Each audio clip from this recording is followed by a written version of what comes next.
To start with, I truly hope this video goes viral. Let's take a minute and talk. There's racism going around like crazy right now. There's the coronavirus. There's every negative thing on the books that anyone can think about in the moment. We have people at home from work, high unemployment rates, fears of mortgages or rents not being met, fears of bills not being met on time. We as a society have probably not been full of this much fear since the influenza strike. And way back then, they didn't have social media or TV to make it even worse. But let's be honest. We have so much more that we can look forward to in the moments of fear. In the moment of fear is when our courage peaks. It gives us that chance to stay at home with our families and get to know our significant others. It gives us that chance to stay at home with our kids and get to really know them as kids. It gives us a chance to get to know our families and our friends. Yes, we're doing video chats. Yes, we're doing group chats. Yes, we're finding all kinds of new ways to communicate. And yeah, there's going to be a new normal to get used to. But at the moment, with all the fear surrounding us, we have another topic. We have a cop that killed a black man. And in return for that, we have riots in the streets. We have people that are afraid to leave their homes because their cars will get damaged on a freeway. A fucking freeway, by the way. That is ridiculous. The simple fact that people are using the excuse of a good man who followed the law when his life was taken, they're using that as an excuse to completely demolish the law. That is not okay. Protesting is okay, and it's great when it's done in a manner that is acceptable.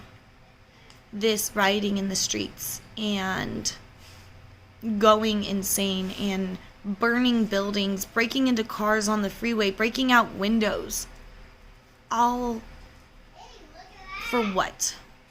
For a man who was a good, law-abiding citizen that would have probably preferred a peaceful protest over what all of you idiots are doing now.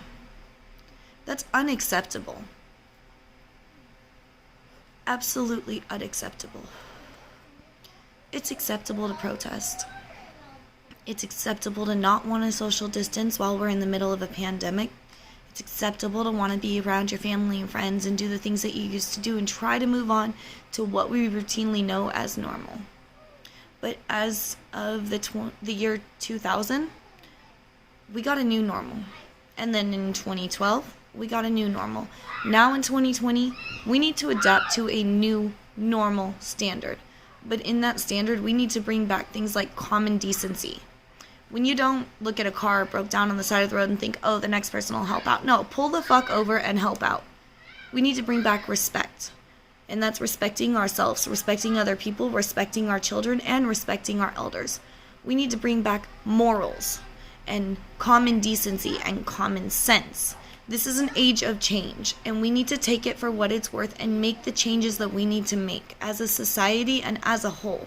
It's common sense now to keep your distance from people. It's also common sense not to break out somebody's windows that's driving. You don't know who carries a CCW.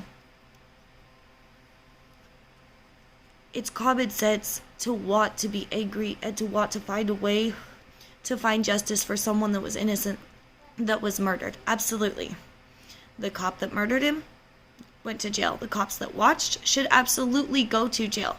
And there needs to be more policing of the police department. 100%. Because unfortunately, there are a lot of officers that think that they're above the law, and that is not okay. They are not above the law. And something needs to be done about that. But at the same time, we need to police ourselves. And we need to watch what we do. We have children that look up to us all around the world. What do we want them to see? Do we want them to see us rioting in the streets and acting a fool? Or do we want them to see us dealing with something in a humane, common, decent way? What do you want your kids to see as they grow? What do your parents want to see from you? Most importantly, what do you want to see from yourself? Do you want to be full of anger and hatred, of bitterness, and, oh, the next person will do it? Or do you want to be that person that's kind and compassionate, honest and caring, and like, you know what? It'll cost me a few minutes out of my day, but let me stop. Let me help.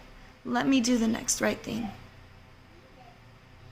Don't let your anger, your fear, your resentment, and your bitterness take over your life to this extreme. The next person won't always help. There won't always be someone else. One day, one person will get called to do something, and that's the day that they have to do it, regardless of what it is. For instance, I don't really want to post this video on the web. I really don't think it's going to go viral, but I hope to God whoever listens to it hears the message. Be kind, be compassionate, be loyal, be understanding. Stop, help people, smell the roses. There's no point to starting things violent and ending things violent. It's not the answer. The answer lies in finding a peace. Maybe the police and protesters, instead of working against each other, hand in hand for the judgment of all those that were involved. That would be a great place to start a protest. And you know what? Both sides would be involved and on the same side.